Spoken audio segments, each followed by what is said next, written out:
दोस्तों, आज की कहानी एक ऐसे पति पत्नी के जोड़े की ज़िंदगी पर बीती हुई दर्दनाक कहानी है जिसे पढ़कर मेरी आंख में भी आंसू आ गए। आपसे गुजारिश है, कहानी को पूरा सुनिएगा। मुझे पहले उसकी तस्वीर दिखाओ माँ, फिर मैं फ़ैसला करूँगी हाँ या ना का। माँ ने रीता की तरफ देखा। अच्छा, हम तुम्हारे लिए क्या कोई अच्छा लड़का नहीं देखेंगे? रीता गुस्से से बोली, माँ बस लड़का देखना है मुझे, उसकी तस्वीर मंगवा लो या लड़के को यहीं बुलवा लो। माँ ने डांटा, पागल, शर्म नहीं आती? चल दफ़ा हो जा अपने कमरे में। बाबा भी आ गए, क्यों डांट रही हो मेरी बच्ची को? रीता बाबा के पास गई, जाकर कहने लगी, बाबा मुझको लड़का देखना है। बाबा ने मुस्कुरा कर कहा, हाँ बेटी, तुम्हारी मर्ज़ी से ही करेंगे शादी, कल मैं उसकी तस्वीर मंगवा लूँगा। लड़के का अपना होटल है, पढ़ा लिखा है, अच्छा है, लेकिन रीता को तो लड़का देखना था। तस्वीर आ गई, देखा लड़का तो प्यारा है। रीता ने हाँ कर दी। 10 दिन में ही रीता की शादी हो गई। रीता का हम सफ़र सुशील अरेंज मैरिज थी। ना कभी मुलाकात हुई, ना कभी कोई बात, कभी एक दूसरे को मिले भी नहीं। यह ऐसा पवित्र रिश्ता होता है, दो अजनबी एक जान हो जाते हैं। जो कभी ज़िंदगी में मिले भी ना हों, वह पल भर में एक दूसरे की जान बन जाते हैं। पहली रात थी। सुशील कमरे में आया, हाथ में आइसक्रीम पकड़े हुए रीता नज़रें झुकाए बैठी थी। आइसक्रीम तो रीता की फेवरेट थी। सुशील ने नमस्ते किया, पास बैठ गया। सुशील थोड़ा सा शरारती भी था। आइसक्रीम खाते हुए बोला, जितने पैसे शादी पर खर्च किए, इतने की काश मैं आइसक्रीम खा लेता। रीता का घूंघट उठाकर बोला, आप खाओगी? पहले तो रीता ने शर्माते हुए मना कर दिया। फिर सुशील ने प्यार से कहा, खा ले, प्यार बढ़ेगा। रीता को आइसक्रीम दी और खुद चेंज करने लगा। रीता सारी आइसक्रीम खा गई। सुशील ने जब पूछा, आइसक्रीम कहाँ है, तो रीता मुस्कुराने लगी, वह तो मैं खा गई। और सुशील भी मुस्कुराने लगा, बहुत कंजूस हो आप, तो पहले कहती नहीं खानी और अब देखो सारी की सारी खा गई। हाय, मेरे 50 रुपये की थी। रीता सुशील को पहली ही रात इतना तो समझ गई थी कि सुशील दिल का बहुत अच्छा है। रात भर मोहब्बत भरी बातें होती रहीं। ज़िंदगी अपनी असल मंजिल की तरफ मुड़ गई थी। वक्त गुजरने लगा। रीता के भाई की शादी थी। रीता 4 महीने की प्रेग्नेंट भी थी। रीता ने सुशील से कहा, मुझे भाई की शादी में जाना है। सुशील ने रीता के पास बैठकर बोला, रीता, डॉक्टर ने आपकी लंबी यात्रा करने से मना किया है, इसलिए मैं कोई रिस्क नहीं लेना चाहता। मैं नहीं इजाज़त दे सकता शादी में जाने की। रीता को बहुत गुस्सा आया। सुशील, आप पागल हो गए हो? मेरे भाई की शादी है और आप कह रहे हैं नहीं जाना। मुझे कार में बिठाकर आराम से छोड़कर आ जाओ बस। सुशील ने रीता का हाथ पकड़ा, मोहब्बत से समझाने लगा, रीता क्यों बेकार की ज़िद करती हो? डॉक्टर ने यात्रा करने से मना किया है, तो मैं नहीं जाने दे सकता तुमको। तुम लापरवाह हो जाती हो और मैं तुमको किसी के भरोसे नहीं छोड़ सकता। इतना कहकर सुशील कमरे से बाहर चला गया। रीता रोने लगी। रीता ने अपनी माँ को फ़ोन किया। सुशील मना कर रहे हैं शादी में आने के लिए। माँ ने समझाया, बेटा अगर वह कह रहा है तो ना आओ। लेकिन रीता की भाभी और भाई ज़िद करने लगे, क्यों नहीं आने दे रहा सुशील हमारी बहन को? वह रात को आए, सुशील भी घर पर था। कहने लगे कि मेहंदी है, 3 दिन की तो बात है, हम रीता को लेने आए हैं। सुशील ने रीता की तरफ देखा। रीता, मैंने क्या कहा था तुमसे? रीता ने नज़रें झुका ली, कमरे में चली गई। सुशील को गुस्सा तो बहुत था, लेकिन सब्र कर लिया। 1000 रुपये जेब से निकाले, रीता को दिए, यह कुछ पैसे रख लो, बाकी और चाहिए तो ले लेना, मैं कल आऊँगा। रीता बहुत खुश थी। सुशील ने अपने सीने से लगाया, रीता को अपना ख्याल रखना। रीता शादी में चली गई। मेहंदी की रात रीता की बुआ की लड़की भी आई हुई थी। डांस भी किया, काफ़ी इन्जॉय भी किया। बारात वाले दिन जब भाई की बारात लड़की वालों के घर पहुंची तो बारिश हो रही थी। गली में काफ़ी कीचड़ था। रीता का पाँव फिसल गया। गिरते ही उसके पेट में दर्द होने लगा। रीता ज़ोर ज़ोर से रोने लग गई। जल्दी से रीता को अस्पताल ले गए। रीता दर्द से चिल्ला रही थी। सुशील को कॉल की, रीता के बारे में बताया। सुशील घबरा गया। वह जल्दी से अस्पताल पहुंचा। डॉक्टर रीता को इमरजेंसी वार्ड में ले गए। सुशील बहुत परेशान था।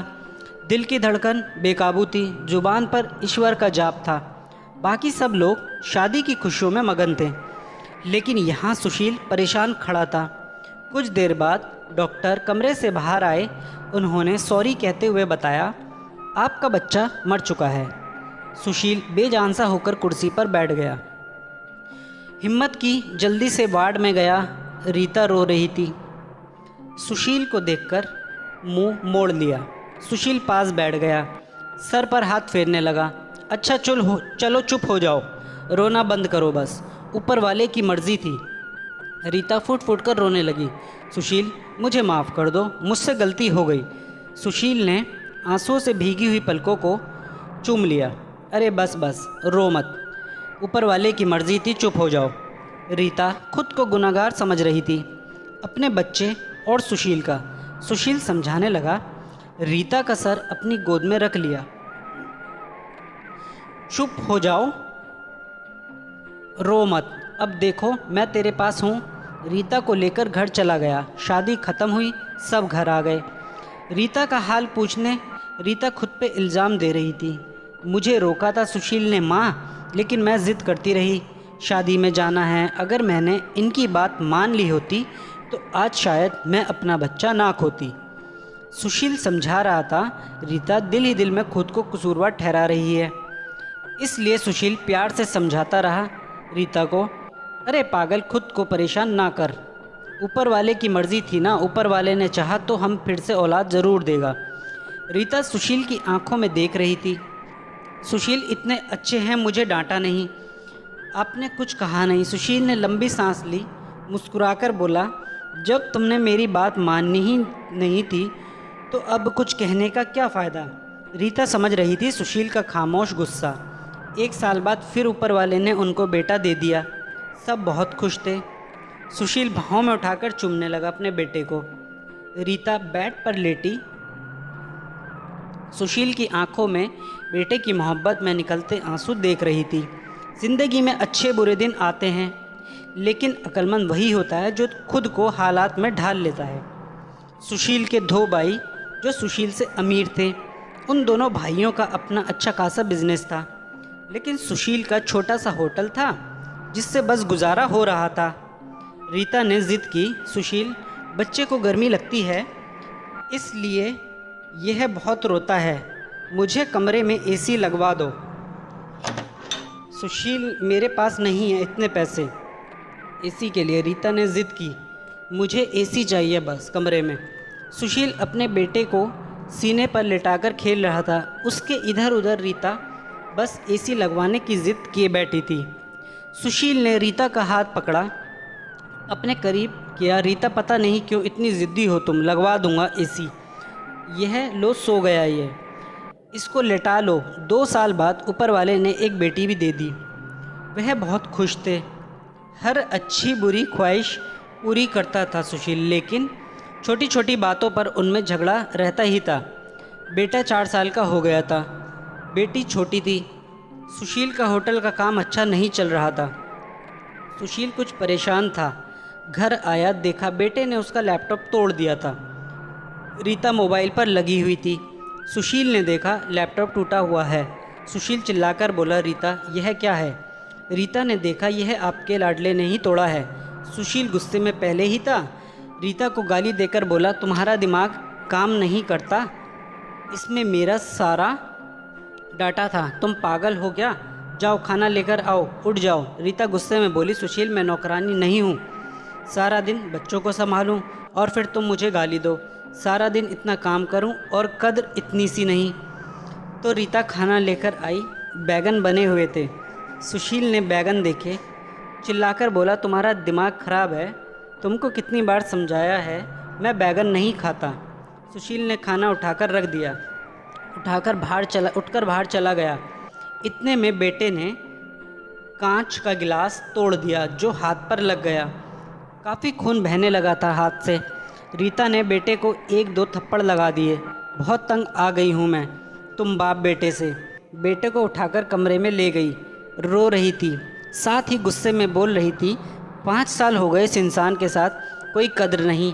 बेटे के ज़ख्म पर मरहम लगाने लगी। इतने में बेटी भूख से रोने लगी। बेटी को गोद में उठाया।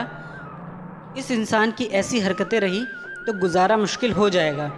रात भर सुशील घर नहीं आया। रीता ने भी फ़ोन करके ना पूछा। रीता ने अपनी माँ को बताया, सुशील आजकल ना खर्चा दे रहा है ना अच्छे से बात करता है। माँ ने बताया, अच्छा हम करते हैं बात उससे। सुशील को महसूस हुआ उसने अच्छा नहीं किया रीता के साथ। आज घर जाकर रीता को सॉरी करूँगा। घर आया, देखा घर में रीता के माँ बाप चाचा सब आकर बैठे हुए थे। सुशील ने रीता की तरफ देखा। रीता खामोश रही। नमस्ते किया, उसके बाद बात शुरू हो गई। माँ चिल्लाकर बोली, क्या बेटा तुम खर्चा नहीं देते हो रीता को?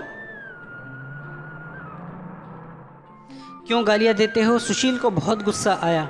घर की बात थी, हम दोनों सुलझा लेते। सुशील ने गुस्से से कहा, इसको सब कुछ देता हूँ, यह बस तमाशा लगाना चाहती है। रीता भी गुस्सा थी, वह भी गुस्से में बोली, क्या देते हो? महीने में 10,000 देते हो, जिसका दोनों बच्चों का दूध भी पूरा नहीं होता। मुझ पर तुम्हारे बच्चों का खर्च करती हूँ, बस इतनी बढ़ गई है। बात इतनी बढ़ गई कि सबके सामने सुशील ने रीता को थप्पड़ मार दिया। रीता की माँ को बर्दाश्त नहीं हुआ। वह अपनी बेटी को साथ ले गए, दोनों बच्चे भी साथ ले गए। रीता रोने लगी। सुशील ने भी नहीं रोका उन्हें। रीता नाराज़ होकर चली गई।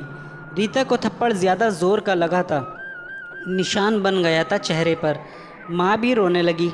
न जाने पहले भी कितना जुल्म करता होगा मेरी बेटी पर। सुशील पहले से ही अपने होटल की वजह से परेशान था, काम न होने की वजह से, और अब यह परेशानी बन गई। रीता मायके में थी, सुशील यहाँ था, घर में परेशान था। हालत इतने ख़राब हो गए थे, अपना होटल बेचना पड़ा। 2 महीने गुजर गए, दोनों ने एक दूसरे से बात नहीं की। दोनों घमंड में थे। सुशील कहता, खुद गई है खुद वापस आए। रीता की अकड़ थी, मनाने आएगा तो जाऊंगी। दिन गुजरते गए, 8 महीने गुजर गए, कोई बातचीत ना हुई। सुशील के एक दोस्त ने सुशील से कहा, विदेश जाना है तो बताओ, मेरे पास एक वीज़ा है। हालत काफ़ी बुरे थे। सुशील विदेश चला गया, नंबर बंद हो गया। 1 साल गुजर गया, दोनों ने कोई बात ना की एक दूसरे के साथ। रीता का भाई लेती बच्चों के दूध का या फिर दूसरी ज़रूरत का। भाई कब तक दे सकते थे? उनके भी अपने बच्चे थे। कभी रीता के बच्चे कोई नुकसान कर देते, कोई चीज़ तोड़ देते, तो रीता की भाभी हज़ारों बातें करती, ताने देती थी। रीता चुपचाप सुन लेती। क्या करती, आखिर किसी को कुछ बताती भी ना थी। दिवाली का दिन था। रीता ने भाई से कहा, पैसे दो, बच्चों को शॉपिंग करवानी है। भाभी पास से बोली, बहन साफ सी बात है, हमारे पास फालतू के पैसे नहीं हैं, नहीं तो तलाक लेकर किसी दूसरे से शादी कर लो और जाओ यहाँ से। रीता उस दिन बहुत रोई। सुशील तो मेरे सर का ताज है। सुशील दुबई में बच्चों को याद कर बहुत रोता था। रीता पागल, बात कुछ थी नहीं और तूने यह क्या कर दिया। उधर रीता के भाई ने रीता के लिए एक आदमी देखा जिसकी पत्नी की मृत्यु हो चुकी थी। 4 बच्चे थे उसके। भाई ने रीता से कहा, बस सुशील से तलाक लो और इस आदमी से शादी करके घर बसा लो। रीता की आंख भीग गई थी आंसुओं से। जल्दी से मोबाइल निकाला, सुशील को फ़ोन लगाया, नंबर बंद आ रहा था। रीता रोने लगी, मुझे सुशील के पास ही जाना है, मुझे कोई शादी नहीं करनी किसी से। उधर सुशील का भी दिल तड़पा। उसने सोचा, रीता तो मासूम सी है, थोड़े से गुस्से पर नाराज़ हो जाती है, मैं खुद ही माफ़ी मांग लूँगा। वह टिकट करवाकर हिंदुस्तान वापस आ गया। रीता रो रो कर भगवान से अपने पापों, अपनी गलती की माफ़ी मांग रही थी। ए ऊपर वाले, मुझे माफ़ कर दे, मुझे मेरा सुशील वापस कर दे। रात भर रोती रही। सुबह वह बेटे को नाश्ता करवा रही थी कि दरवाजे की घंटी बजी। भाभी ने दरवाज़ा खोला, सामने देखा सुशील खड़ा था। रीता की नज़र पड़ी सुशील पर, हाथ से दूध का कप छूट गया। नंगे पाँव दौड़ते हुए जाकर सुशील के सीने से लगी, चीख चीख कर रोने लगी। सुशील, बहुत प्यार करती हूँ, सुशील के पांव पकड़ लिए। माफ़ कर दो सुशील मुझे। सुशील ने रीता का माथा चूमा, आंसू साफ किए। तुम भी मुझे माफ़ कर दो। मैंने गुस्से में ज़्यादा बोल दिया था तुमको। बच्चों को सीने से लगाया। सुशील प्यार करने लगा। रीता भाई और भाभी की आंखों में आंखें डालकर गर्व से बोली, मेरा परमेश्वर, मेरा हमसफ़र है मेरे पास। आप लोगों का बहुत बहुत धन्यवाद। वह सुशील के साथ घर वापस आ गई। दोनों खुशी से सब बातें भुलाकर जीने लगे। लेकिन वह इस समाज को इतना बता गए, जज्बात में जुदा हो जाना बहुत आसान है, लेकिन जुदा होकर जीना बहुत मुश्किल है। जो दर्द एक हमसफ़र महसूस कर सकता है, वह कोई और नहीं समझ सकता। तलाक लेकर ज़िंदगी बर्बाद ना करो। सब वक्त के साथ बदल जाता है। हाँ, अगर नहीं बदलता तो हमसफ़र। अगर कोई नाराज़ है या घमंड में है तो जाओ, मना लो, राज़ी कर लो एक दूसरे को, इससे पहले कि फिर देर हो जाए। अगर मेरी कहानी किसी एक के भी दिल में घर कर गई तो मेरा मकसद पूरा हो जाएगा। आजकल छोटी छोटी बातों पर घर उजड़ रहे हैं। अगर थोड़ी बर्दाश्त कर लो तो ऐसे घर ना उजड़े। उम्मीद करते हैं दोस्तों आज की कहानी भी आपको बहुत पसंद आई होगी। आपका क्या कहना है इस कहानी के बारे में, कमेंट करके हमें ज़रूर बताएं।